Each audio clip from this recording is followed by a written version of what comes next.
Morning, folks. It's me again, Shannon Fox here, Devoted Patriots channel. We did finally get to interview Clay Clark last night. It'll probably be about a week before it's out. It'll probably be over on Rumble.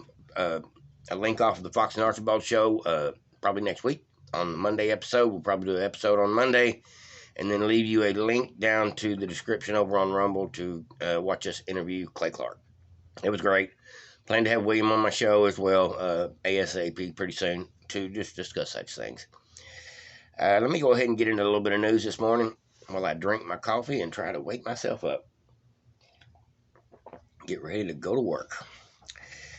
It says, let me see here. Let me find us a real good article. Something that I like talking about. I don't want to talk about the Wu flu. I don't want to talk about the inflation because everybody knows about both.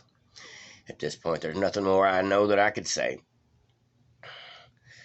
And here's something that we all know is true. It says Obama's DHS secretary calls situation at the border under Biden unsustainable. And there's a video about it over here on the Gateway Pundit. He's saying that at the rate it's going, it is just getting worse by the minute. And we're eventually not going to be able to handle the influx at one point. Question is, where are you going to stick all these people? That's what it boils down to. I'm glad to see some of Biden's people are saying this is not going to work.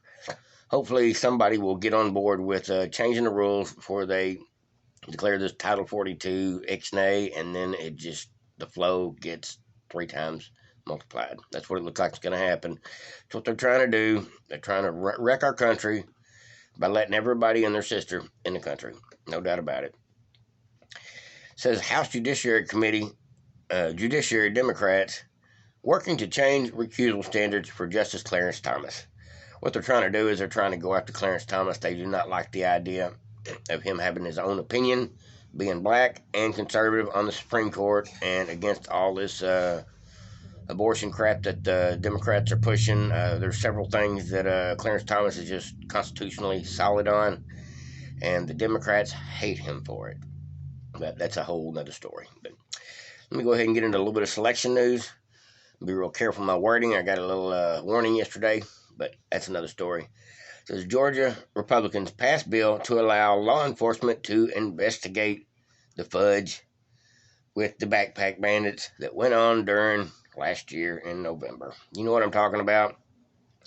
That's good news. Hopefully we'll get to the bottom of this. Hopefully we will get some people hemmed up behind it. Them investigations over there in several states need to go full force. These people need to be locked down behind the way they treated our process. That's all I'm going to say about that. And I'll leave you a description in the link below, or a link in the description below. It says Jeffrey Epstein shared a hotel suite with Bill Clinton. A victim says. I won't say much more about it other than that. Let me go ahead and get into the article a little bit. It says, so one of Epstein's victims has come forward with new details about former President Bill Clinton's relationship with the deceased pedo. Juliet Bryant told the Daily Beast that a woman named Naja Hill approached her at a cocktail lounge in South Africa in 2002 and lured her into Epstein's world with promises of a modeling career.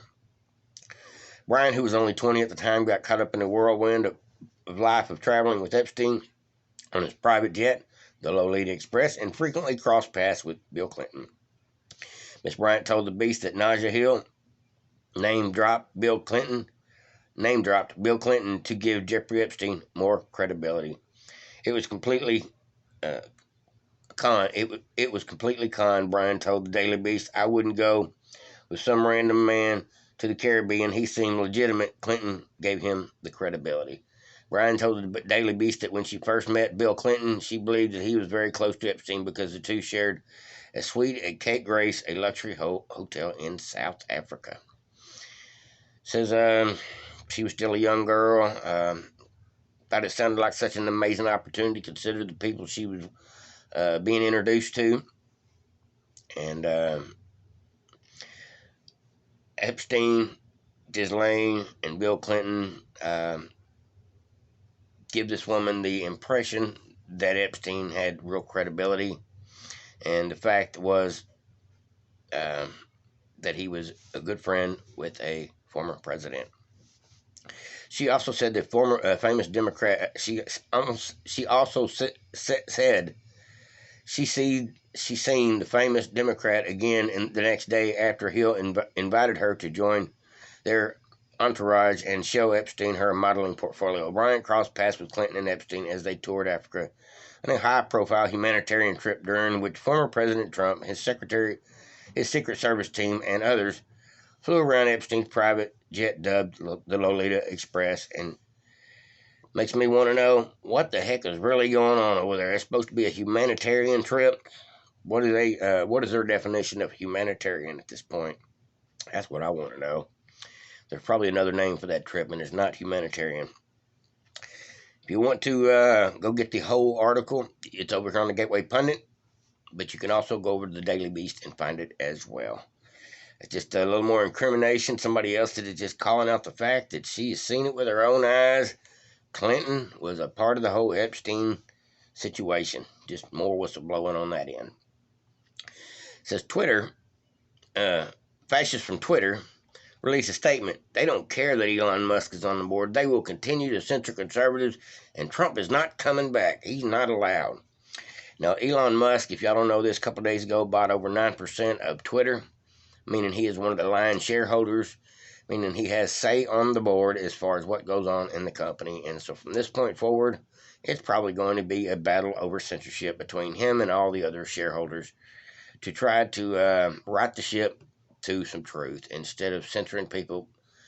And I believe that is the very reason that he bought into Twitter, is so he would have some control over the whole censorship game they're playing with the world. Glad to see Elon Musk doing what he can to fight the censorship with his money, and hopefully he'll own enough of that stock in that company that he'll eventually be able to tell Jack Dorsey and his little creepo CEOs move around. Love to see it. Says, let's see here. I brought you a video yesterday, or actually last night. Matt Gaetz goes off on woke Secretary of Defense Lloyd Austin. He says the Biden administration is trying to destroy our military by force by feeding it wokeism. Yeah, Matt Gaetz went off on him. If you haven't seen that video, go check it out. It's a couple videos back. Matt Gaetz lambasted his butt. He tore him up with the truth. Oh, Lloyd Austin. Lloyd Austin, he's a joke. Poor excuse for a military man, if you ask me. More involved, more worried about whiteness than actually military strength. Matt Gaetz calls him out on it. I love it. I love it. Confirmed, investigations into both Pennsylvania and Wisconsin show 7% of those papers in those boxes were not right. And that's the best way I can put that. And I'll leave you a link in the description below to that particular article. They're just stacking the evidence more and more, and it's all coming to a head. I hope all this comes out before long. Just a matter of time. And speaking about things coming out, let's go ahead and let me get you over here on the Breitbart. There was an article that has got a video, and it says Mark Zuckerberg funded his funding plot to do the thing against Donald Trump in November. Well, there is a movie about it, and it is called RIGGED, and that's about the extent of that. There's a trailer you can watch, and you can watch the film as well. Over on the Breitbart is the article. Right at the top of the page. Y'all welcome to go check it out. I haven't had a chance to look into it yet, but it's probably just giving us the truth, breaking it all down. Looking forward to all these movies coming out here in the next several months, exposing everything. Exposure time, folks. That's the best part of all this mess going on in our country. We're finally getting to the bottom of how some of this stuff happened. And when we figure out exactly how it happened, we can make sure it doesn't happen next time. And that is the goal here. Exposure, exposure, exposure. Let's shed some light on these clowns and all their deceiving ways. That's all I really want to say this morning. I hope everybody got a chance to check out the Fox and Archibald show earlier this week, and the Blue Collar Talk earlier this week. We had a great time over there, and I hope everybody Go check out my friend William Archibald, his channel. If you don't know it already, I'm sure you probably do.